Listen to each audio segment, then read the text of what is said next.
Richician. Hey YouTube, Richician84 here, and after a 2-week break, I guess, so welcome to Q&A number 190. And only Webbers5 has submitted questions this week. So this won't be a long episode, let's kick it off. But he does say, apologies that it's been a while since I've asked any questions, I just haven't thought of anything interesting. That's okay, don't worry, it happens. It seems to be happening a lot lately, because that's like 2 weeks in a row that, well, besides you, nobody's submitted any questions. I guess the others maybe ran out of ideas, so now I don't know how long this segment will carry on for, because, well, I can't exactly do this series if nobody submits questions. Makes me wonder if I'll ever get to 200 now. But at least I surpassed the original version of this series, regardless. Anyway, 1. What's your favourite version of an Exodia deck? I think current support is nice to turn it into an attacking deck, but I do rate older strategies like Heart of the Underdog and Hope for Escape. Interesting fact, Hope for Escape, if sequenced incorrectly, can cause one of the few circumstances where you can lose despite holding all 5 pieces of Exodia. I didn't know that. It's interesting to know. I mean, I've never been a big fan of Hope for Escape, though, because it's... I don't know, it just feels like one of those cards that can backfire if you don't draw what you need. But my favourite version is probably the way I've always played it. Just sitting behind Emissary of the Afterlife, Sangan and Witch, and having them float for the pieces, or just battle immune monsters. Well, yeah, try to stall behind the battle immune monsters. Messenger of Peace, Wabaku, Threatening Roar, Level Limit Area B, and Gravity Bind. Although I know those last two aren't exactly cards people like, I'm going to be honest. I mean, there's some... I think all 3 of these, you know, Level Limit, Gravity Bind and Messenger of Peace, are the few floodgates in the game that I actually don't mind, really. Well, they're more love-hate cards. I mean, I like using them myself in my Exodia deck, but I just hate them when they're used against me. Of course, that being said, obviously Level Limit and Gravity Bind just aren't very useful nowadays, and haven't been since Xyz monsters came into the game, because yeah, those cards only affect monsters with levels, and you know, with Xyzes and Links now in the game, they just don't do anything anymore. Unless, of course, you're lucky enough to face something that doesn't even run those. But yeah, but just in general, it's just not worth using Level Limit and Gravity Bind anymore. They've been just really power crept out of the game.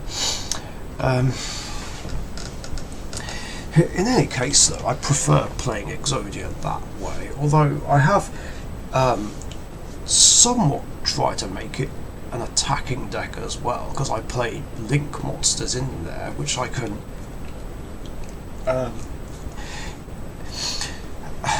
because that way I can link off Emissary, Sangan and Witch into things like Wee Witch's Apprentice and the Nightmare cards, just to get the Exodia pieces a bit more quickly. And of course I run Pot of Extravagance in there.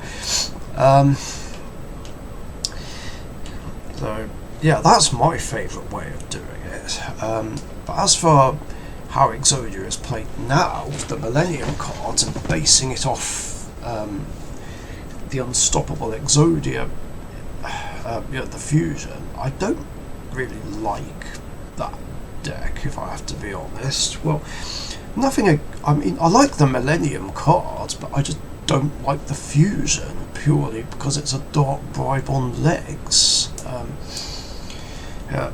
That can't be destroyed by card effects. It's just something I'd hate to be on the receiving end of, because that card just negates half a deck and is near impossible to get rid of. And of course, I also hate the FTK version. That one that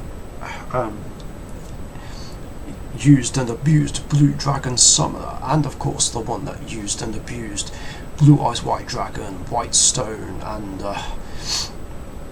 their respective draw cards, cards of consonance and trading. But then again, I just hate FTK decks. So yeah, they're the only versions of Exodia, and even Blue Eyes, that I absolutely hate with a passion. 2. What do you think of me shifting my competitive deck from Endymion to White Forest?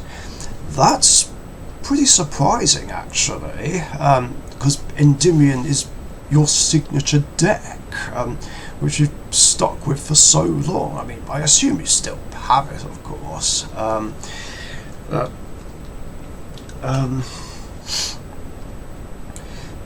But then again, it makes sense, because you said yourself you wanted to play a synchro deck again, and White Forest, I guess would help you out more in tournaments, so to speak.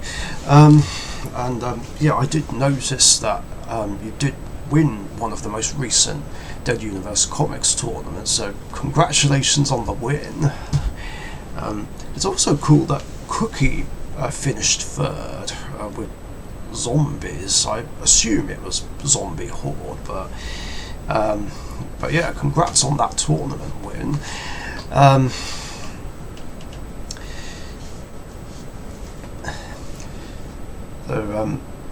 Actually, that gives me an idea for another question to submit for your Q&A episode, actually, regarding synchro decks.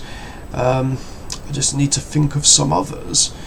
I did have some ideas for questions that I wanted to put alongside the ones I put, but I forgot what it was. I'll have to come back to you on that one.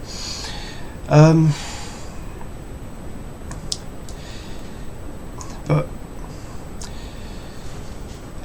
yeah, that's all there is to say about it. I'm assuming Endymion will return at some point, even if it's not for competitive duels.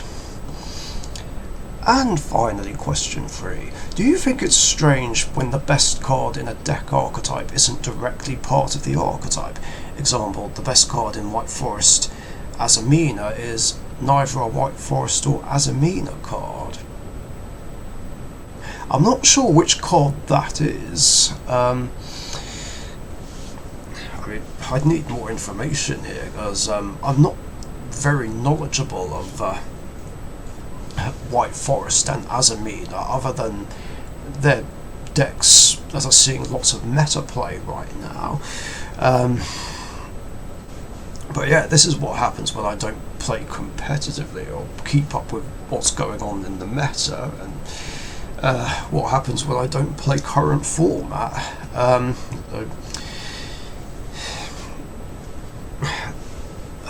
So yeah, I don't know these things anymore, unfortunately. Also makes it hard to give a lot of strong opinions when I do a ban list reaction video, I guess. I would love to know when we're gonna get the next ban list. We'll see. But anyway, back to the question. I see what you mean. I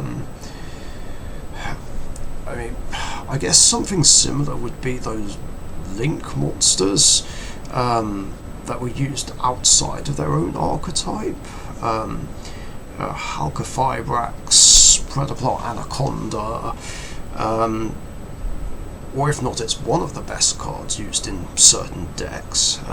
Same thing with Denlong. I mean, it was used a lot outside of Yang Zings in Dinosaurs back in 2017, which helped set up some plays.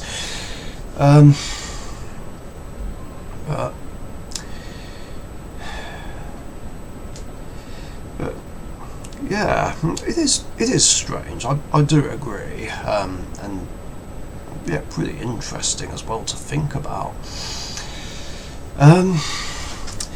But yeah, that's going to do it for questions in this episode. Thank you, Webbers5, for your questions. Very cool ones. And if you guys have any other questions you want to ask me, post them in the comments down below. And remember, I do these episodes every Wednesday afternoon or evening, UK time. Hoping it doesn't clash too much with Webbers5's Q&A series. So yeah, be sure to get your question before then, so that you don't miss out. Assuming, of course, that anyone actually does submit questions. But yeah, that's all I got. Thanks for watching. Stay safe, and I'll catch you guys later. See ya. Thank you very much for watching. Be sure to subscribe to the Richician YouTube channel.